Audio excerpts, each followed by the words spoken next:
On ne le dira jamais assez. Le sport, c'est la santé. Et le premier invité de la grande team fait le lien parfait avec son événement dénommé Abidjan Fitness Day, Abidjan Music Fitness même, qui en est à sa 5e édition. Eh bien, on va recevoir tout de suite le commissaire général et également homme de médias, monsieur Michel Niablé.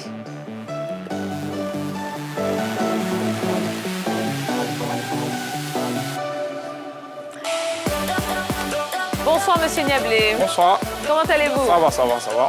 Et on est content de vous avoir sur le plateau. Moi également. Merci d'avoir accepté l'invitation. Alors, je vous présente la team de ce soir. Bonsoir. Des grands sportifs. Hein. Ouais. On fait beaucoup de sport. Ah, je pense. Ouais. Ben oui, parce que bavarder tous les soirs pendant 90 minutes, c'est... Il faut faire beaucoup d'abdos pour pouvoir tenir le rythme. Absolument. Et vous vous y connaissez en abdos, monsieur? Oui, je m'y connais énormément. Alors, à Anoumabo, il y a Magic System, mais il y a aussi Michel Niablé. Effectivement. Et oui, homme de médias, grand ambassadeur de ce quartier. D'ailleurs, vous avez été primé à Kigali. Ouais. Est-ce que vous pouvez nous raconter un petit peu cette épopée avec ce trophée? Déjà, merci. Merci à la 3 qui nous donne ce canal pour pouvoir s'exprimer. Comme tu l'as dit, Tia, effectivement, le 27 septembre dernier, nous étions à Kigali, primés au prix africain du développement, un prix qui décerne, sinon qui encourage les femmes et les hommes qui essaient de se démarquer dans leurs différents domaines d'activité. Alors moi, j'étais primé dans le domaine de l'entrepreneuriat, donc j'ai reçu le prix de l'entrepreneuriat du jeune africain, le prix africain du jeune entrepreneur. D'accord. Qui était bien évidemment accompagné par d'autres lauréats ivoiriens. Donc je citerai Bory Michel, Chouken-Pat et pas mal de personnalités ici en Côte d'Ivoire qui ont été également primées à Kigali. Et ce prix vient pour nous encourager, nous, les jeunes entrepreneurs qui essaient de faire un nombre de chemins depuis quelques années. Et je pense que ça a été encore une fois de plus pour moi un encouragement dans tout ce métier de médias, comme tu l'as dit, et de l'entrepreneuriat culturel que nous faisons depuis quelques années. D'accord. Alors, vous êtes un homme de médias, mais d'où vous vient l'idée de mettre sur pied une caravane qui allie sport, santé et musique? Faut dire que tout est parti d'un constat. Le constat, il est clair. Nous savons également aussi que le taux de mortalité des accidents vasculaires cérébraux sont vraiment très importants, tant en Côte d'Ivoire, tant dans le monde. Nous avons les chiffres de 31% de taux de mortalité qui sont liés à cette maladie de l'AVC. Et aussi en Côte d'Ivoire, c'est 9,3% de taux de mortalité qui sont liés également aussi à ces fléaux qu'est l'AVC. Donc du coup, nous, vu ce constat, à partir de ce constat, et également aussi sachant que les Ivoiriens, sinon l'Ivoirien, aiment la musique, l'Ivoirien aime le sport, mais non pas forcément la culture du sport, mais aiment le sport et puis aiment également aussi des artistes. Nous avons lié ces 3 éléments qui nous ont donné ici un projet dont nous avons dénommé Abidjan Music Fitness. Donc pour l'occasion, ce sont les artistes qui sont des coachs de fitness. Et comme les images le présentent, ce sont les artistes qui sont les coachs pour l'occasion, qui donnent des mouvements de fitness, des mouvements de différentes articulations. Mais il faut le dire que nous faisons aussi la promotion de la musique ivoirienne à travers ce sport qui est le fitness. Parce que le fitness, dans les salles de sport, vous allez remarquer, ce sont les musiques latino et autres. Mais aujourd'hui, le fitness est en train de se faire sur la musique ivoirienne. C'est ce qui est aussi important. Et nous, depuis quelques années, comme je l'ai dit, nous faisons ce fitness géant dans plusieurs communes. Nous avons démarré bien évidemment à Makori. Makori qui est bien évidemment a accueilli la première édition de l'Abidjan Music Fitness, c'était à l'INGS Makori. Mais au-delà de cela, depuis la 2e édition, nous avons décidé de partager ce bonheur à toute la commune, toutes les différentes communes d'Abidjan. Et là, nous partons à l'intérieur également aussi pour partager ce bonheur qui est le fitness. Super, super. Oui, Henri Jo. Alors, vous venez de dire que ce sont les artistes qui sont les coachs lors de ces séances. Oui. Quand on sait qu'au niveau de cette discipline ou de ce sport-là, il faut quand même des coachs professionnels pour pouvoir permettre à ceux qui viennent participer de faire les bons mouvements, parce que c'est de ça qu'il s'agit aussi, faire les bons mouvements. Est-ce que les artistes connaissent ces mouvements-là qu'ils prodiguent à ceux qui viennent? Déjà, bonne question. Il faut dire que ces artistes-là, bien évidemment, sont accompagnés par des coachs certifiés. Donc, depuis la première édition, nous sommes accompagnés par la Fédération des sports aérobiques, fitness, qui est dirigé par M. Koulibaly, qui en son sein un bon nombre de coachs certifiés. Un bon nombre de coachs certifiés qui nous accompagnent. Donc, il faut dire qu'à l'entame de l'activité, les artistes prennent rendez-vous avec ces coachs-là dans des salles de sport pour faire la chorégraphie, pour préparer tous ces éléments qui vont produire le jour J pendant l'événement. Donc, bien évidemment, ce ne sont pas les professionnels du métier, mais ils sont accompagnés par les coachs certifiés qui leur produit ce spectacle-là en salle avant de venir produire pendant l'événement. Même si le jour de l'événement, pendant l'événement, ils sont toujours accompagnés par ces coachs-là sur la scène. Donc, ils sont en avant, mais les coachs sont en arrière pour bien évidemment les accompagner. D'accord. Voilà. OK. Alors, M. Niablé, on a bien compris hein, que l'objectif, finalement, c'est peut-être d'apprendre et d'emmener hein, les populations à pratiquer le sport de façon quotidienne. Effectivement. Est-ce que vous avez le sentiment qu'au bout de la 4e édition, puisque là ce sera la 5e, donc qu'au bout de la 4e édition, le message est bien passé au niveau des populations? Oui, le message est bien passé parce que le constat il est tout de suite présent à nos yeux. Quand vous constatez dans les différentes salles de sport qui se multiplient en Côte d'Ivoire, surtout dans le milieu du fitness, vous remarquez aux différents carrefours, aux différents supermarchés, vous remarquez que les activités de fitness se multiplient désormais. Et nous avons nous faisons cette remarque-là et c'est pour nous une satisfaction parce que depuis la première édition, je me rappelle, depuis la première édition de cet événement, nous n'avons pas cette observation devant les espaces des supermarchés et autres. Et aujourd'hui, le constat est fait. On s'est dit que l'Ivoirien s'habitue maintenant à ce sport qui est le fitness, se donne vraiment à cette discipline-là. Voilà. D'accord. Alors, la 5e édition a démarré à Cocody samedi dernier. Pourquoi avoir choisi la commune de Cocody? Est-ce qu'elle avait besoin d'être sensibilisée davantage que les autres? Est-ce que les habitants de Cocody avaient besoin de faire plus de sport que les autres? Non, pas du tout. Surtout, depuis la 2e édition, nous avons démarré une caravane qui a sillonné plusieurs communes. Et Koumassi, Makori, Trècheville, bien évidemment Bassam également. Mais le choix est fait en fonction de la demande. Nous avons décidé cette édition de faire Cocody, Bouaké et Makori qui est l'apothéose. Donc le choix, c'est une équipe qui réfléchit et que nous proposons les différentes communes. Donc, mais il faut dire que particulièrement Cocody pour le mois d'octobre, nous avons hissé. Sinon, nous avons décidé de glorifier, sinon de magnifier les femmes à travers une sensibilisation sur le dépistage du cancer des seins. Donc, Octobre Rose oblige, donc nous avons décidé de choisir cette date-là, le 9 octobre dernier, qui était au terrain de Sokosé, pour permettre à ces femmes aussi de venir se faire dépister gratuitement et en même temps de faire le sport. Donc c'était ce rendez-vous-là que vous voyez à l'écran. C'était vraiment un bon rendez-vous où le public plutôt de Cocody a répondu présent et pour nous c'est déjà une satisfaction. Exactement, on voit qu'il y avait énormément de monde.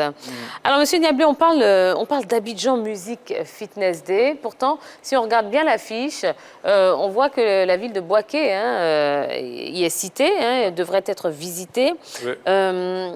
Bon, finalement, qu'est-ce qui va se passer? Donnez-nous un petit peu le contenu de cette 5e édition. Comme je l'ai dit tout à l'heure, nous aurons bien évidemment la ville de Bouaké à visiter le 13 novembre prochain. Déjà, la caravane a commencé le 9 octobre dernier à Cocody et le 13 novembre à Bouaké. Les habitants de Bouaké, la population de Bouaké va accueillir cet événement pour la première fois. Donc je pense qu'ils sont tous mobilisés, ils attendent cet événement. Ça serait Abidjan Music Fitness Bouaké, l'étape de Bouaké. Donc dans la configuration, c'est bien évidemment, on commencera toujours par les prises de constance. C'est-à-dire que dès l'entame de l'événement, on a d'abord la prise de constance des différents participants qui viennent, c'est-à-dire les prises de poids, prises de tension, pour éviter vraiment qu'ils puissent avoir des imprévus. Et après cette étape, c'est la distribution des kits gratuitement, parce que l'événement était vraiment gratuit.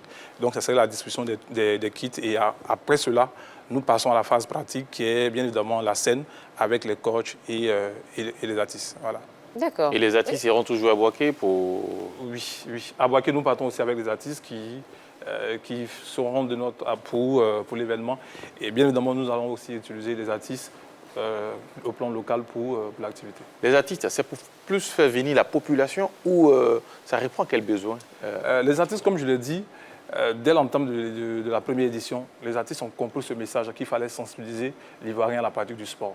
Donc ces artistes qui viennent, ce sont les artistes qui viennent vraiment aussi apporter leur appui, sinon leur contribution à cette sensibilisation. Donc ce sont les artistes qui viennent de façon bénévole pour nous accompagner sur ce plateau. Donc ils viennent bien évidemment pour attirer leurs fans aussi à la pratique du sport, mais aussi pour montrer leur engagement dans cette action de sensibilisation. Dans cette action de sensibilisation, y a-t-il un accompagnement des politiques, des responsables des différentes villes ou communes que vous allez visiter ou que vous avez déjà visitées? Oui, bien sûr, dans toutes les communes que nous avons visitées jusqu'à présent, nous étions, comme je l'ai dit, à Cocody la semaine dernière. C'était la députée Yasmina Oudien qui a marqué sa présence et qui a fait l'activité avec nous, qui a d'abord annoncé l'événement et qui a marqué de sa présence. Nous tenons à lui remercier de cette présence. Donc je pense que tous les acteurs de ces communes que nous visitons nous accompagnent et ils font l'effort de marquer leur présence au-delà de nous accompagner avec leur apport. Voilà. Vous avez dit tout à l'heure dans vos propos que votre présence dans ces communes-là relevait du fait que vous étiez sollicité. Donc, c'est-à-dire que ce sont les communes qui doivent prendre attache avec vous, parce que j'ai remarqué dans vos propos que les communes populaires, celles d'Abidjan, n'étaient pas citées dans votre parcours, notamment Yopougon et Abobo, comme si là-bas, peut-être, c'était pas trop concerné par le fitness. Pas du tout. Quand on défile nos différents passages, nous avons fait bien évidemment Yopougon, nous avons fait Koumassi, nous avons fait les quartiers populaires. Mais comme la liste est longue, j'ai juste cité quelques communes. Si on a visité plusieurs communes, je pense qu'on aura l'occasion de vous donner toutes ces informations. Mais je veux dire que la demande n'est pas faite forcément par les participants, mais il y a un sondage qui est fait bien évidemment sur notre page Facebook pour voir quelles sont les communes qui demandent et après le comité se réunit pour choisir les différentes communes qu'il faut visiter. Justement, au niveau de la demande, si aujourd'hui je prends une ville comme ça, Boasso ou Korogo, envie de faire venir Abidjan ou Main, voilà. D'accord. S'ils ils ont envie de faire venir Abidjan Fitness Musique, comment ils font? Donc, la demande est faite et puis nous, en tant que... Comment on fait la demande ça, auprès de qui on adresse là? Auprès du comité d'organisation, donc auprès certainement du commissaire général, soit auprès d'une équipe, mais l'information doit arriver à l'équipe et nous, on analyse, on voit, on part rencontrer ce dernier, on essaie d'échanger pour voir, parce qu'il faut comprendre aussi qu'il y a des partenaires qui nous accompagnent. Des partenaires qui nous accompagnent qui doivent également aussi donner leur appréciation sur cette ville. Et nous partons faire l'activité. Comme j'ai dit, il y a d'autres villes qui nous ont sollicité, comme tu l'as dit. Boaké, par exemple, nous partons faire l'activité. Ce n'est pas forcément une sollicitation, mais c'est une demande de la population. Donc on part vers eux pour faire l'événement. Voilà. C'est un événement dont les participants, je dirais, pour faire un peu du pléonasme, participent gratuitement ou il y a un titre à s'acquitter pour pouvoir prendre part à l'événement? Je pense que notre différente mobilisation aussi est due à ce fait, du fait que l'événement soit gratuit. C'est un événement gratuit. Comme je l'ai dit, c'est un événement social dès le départ. Donc c'est gratuit, les kits sont gratuits, les t-shirts, les bouteilles d'eau, l'analyse médicale, tout est gratuit. Donc voici pourquoi je pense aussi que l'événement aussi arrive à sensibiliser, à passer le message. Je pense que ce n'est pas facile, vous savez, dans l'organisation, ce n'est pas facile. Mais si on arrive à tenir depuis la première édition, on pense que les choses vont venir au fur et à mesure. À l'étape de Corody des hommes, était-il convié? Puisque vous avez parlé d'octobre rose lié au dépistage du cancer du sein. Oui, c'était tout public confondu, c'est-à-dire que hommes et femmes. Mais les femmes avaient ce privilège de se faire dépister. Puisque nous avons... Mais les hommes ne pouvaient pas se faire dépister aussi. Oui, mais selon l'information, c'est mixte. Okay. Le dépistage est mixte, donc quant aux hommes ou aux femmes de se faire dépister. Mais je pense que ce jour-là, selon nos résultats, les hommes aussi ont réussi à se faire dépister. Voilà. Mais c'est important de le dire. Oui, c'est très important, absolument. Parce que le cancer du sein touche aussi les hommes. Absolument, on ne le dit pas suffisamment. Effectivement. Bon, on va parler de la prochaine étape. C'est quand? Qui est attendu? Quel est votre public? Vous visez qui là-bas? Déjà, Abidjan Music Fitness, c'est un public un peu élargi, donc de 14 à 75 ans. Donc ce qui sous-entend que les enfants sont conviés, les jeunes sont conviés et les personnes âgées plutôt sont conviées également aussi à venir faire l'activité. Parce qu'il parle du sport, pas de la santé. Donc on se dit que tout le public ivoirien, sinon tout le public de Boaké, qui va recevoir cette caravane le 13 novembre, est convié à cette activité. Et nous pensons pouvoir faire une belle fête de fitness. Donc la prochaine étape, c'est le 13 novembre à Boaké. Le 13 novembre à Boaké et le 11 décembre à l'INGS Makori pour l'apothéose. Nous faisons la finale, sinon l'apothéose à l'INGS Makori le 11 décembre. D'accord. Bon, Henri-Jo, je vous laisse la dernière question pour notre invité. Alors, vous avez parlé de 14 à 75 ans. Parce qu'au fitness, je sais très bien que quand même les personnes âgées ont des mouvements qu'elles font plutôt, et les plus jeunes aussi ont leurs mouvements à part. Vous les mélangez là, est-ce que ça ne va pas créer des problèmes? Non, belle question, belle question. Aux différentes étapes, les vieilles personnes qui viennent pour s'étirer. Ils ne vont pas sur le même mouvement que les jeunes, qui bien évidemment ont plus d'énergie que ces personnes-là. Donc ils viennent pour faire le sport. Souvent, d'autres viennent, ils font du footing, ils font du sport, ils font du footing court, mais l'idée, c'est de venir participer à cette activité. Mais comme tu l'as dit, ils ne font pas le même mouvement que les jeunes. D'accord. Et bien voilà, le rendez-vous est pris. Donc le 13 novembre prochain, ce sera à Boaké. Où exactement? À la rue du Carnaval de Boaké, à la rue du Carnaval. Ok. Voilà. Et bien voilà, allez, un dernier mot pour inviter peut-être la population à venir. D'accord. Je voudrais bien évidemment inviter toute la population de Boaké à venir à ce rendez-vous, ce rendez-vous sportif qui va se tenir le 13 novembre sur la rue du Carnaval. Et pour finir, dire merci à la 3 qui nous invite ce soir pour partager, pour parler de ce projet et inviter toutes ces personnes qui sont dans le noir, qui nous accompagnent, qui nous aident, toutes ces autorités que peut-être moi je ne vais pas citer ici, mais qui nous aident, qui se reconnaissent, qui nous aident et tous ces partenaires surtout qui ne ménagent aucun effort pour nous accompagner. Malgré la gratuité de l'événement, il faut se donner beaucoup d'énergie pour habiller tous ces participants, pour déployer la logistique. Vraiment, on tenait à les remercier pour cet effort. Et bien voilà, ça y est, le message est passé. Messieurs, 13 novembre à Boaké. Ouais, Boaké. J'espère vous y voir. On ira avec eux. Il n'y a pas de souci. J'espère vous y voir. Vous, Henri-Jo, devant la scène. Là. Tiens, c'est un week-end et puis on part. C'est un week-end, voilà. Donc, je serai du voyage? Du voyage de Boaké. D'accord, bon ben voilà. Vous avez au moins deux nouveaux participants. Ok, merci. Allez, ne bougez pas. Merci beaucoup, Michel Niablé. Ne bougez pas. On va se retrouver juste après la petite pause. Oui, ça ne va pas durer très longtemps. Et on reviendra pour parler du FC San Pedro. Un géant au pied d'argile. Bon, et puis on aura la chance d'avoir le manager général du FC San Pedro sur le plateau, M. Abid Aitem. Si vous avez des questions à lui faire parvenir, eh ben, posez-les sur la page Facebook de la 3. Nous, on sera votre relais ici sur le plateau de la Grande Team. À tout de suite.